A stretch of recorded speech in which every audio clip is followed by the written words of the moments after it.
Hi, I'm Cal Tawney, and these are my preliminary findings for POAD 9057, preliminary findings for the research project on socioeconomic disadvantage in Sydney.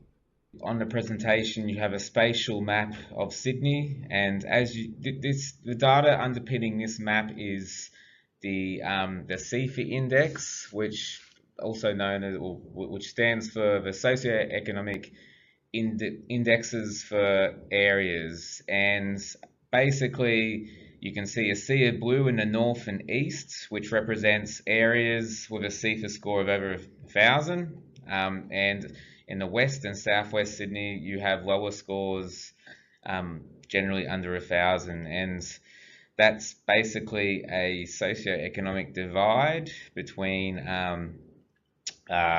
advantage and disadvantage. So my research is looking to answer the question that is, what is causing Sydney to concentrate socioeconomic disadvantage in the west and southwest?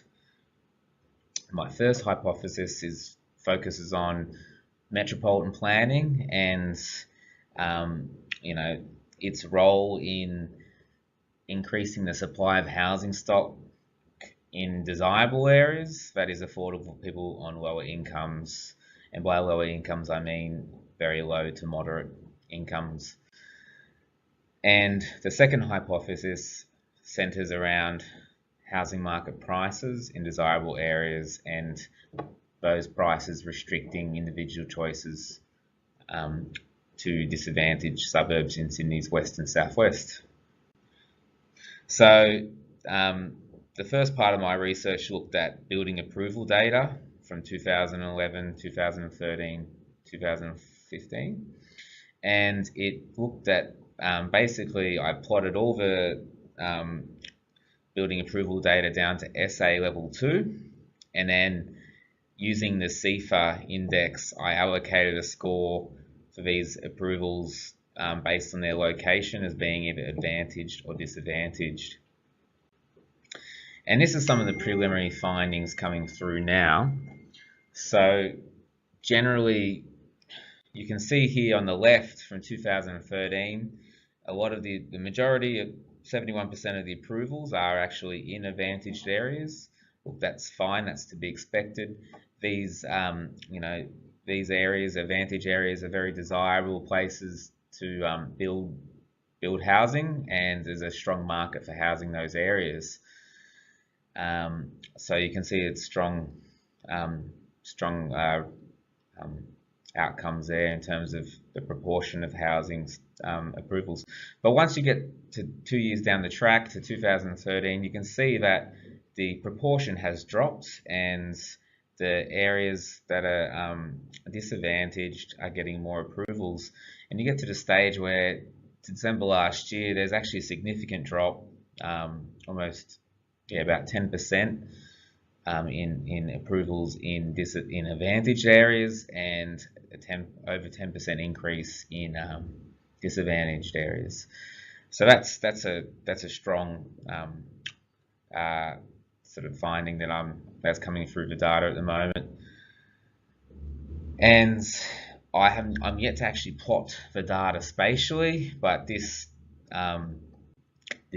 map here, or this graph explains the situation very much, where you're seeing it pretty much the disadvantaged areas of Sydney are getting a high proportion of housing approvals, despite their location not often being in the most sort of desirable parts of Sydney in terms of public transport and amenities and that kind of thing. But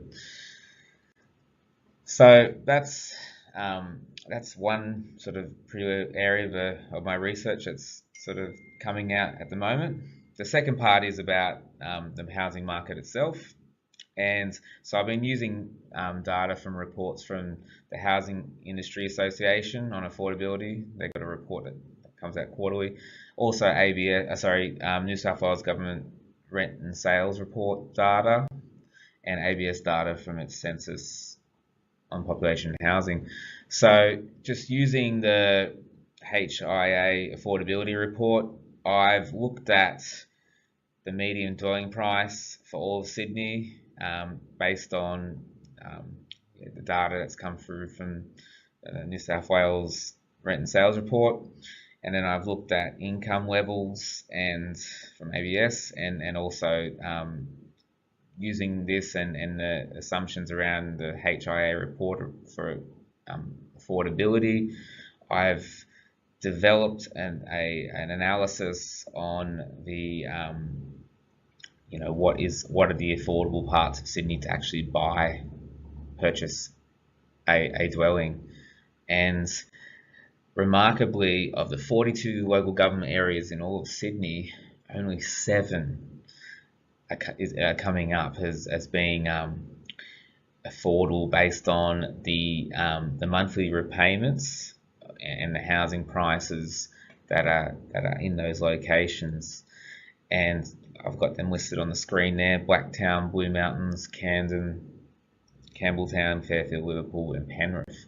And in terms of Sydney, where are these locations? Well, you guessed it, it's in West and Southwest Sydney. So this is telling us strongly that the only affordable places to buy in Sydney are in West and Southwest Sydney. But at the same time, the areas that a lot of people want to actually live, in the more desirable areas. So that's an interesting contrast there, and that's all part of my preliminary findings.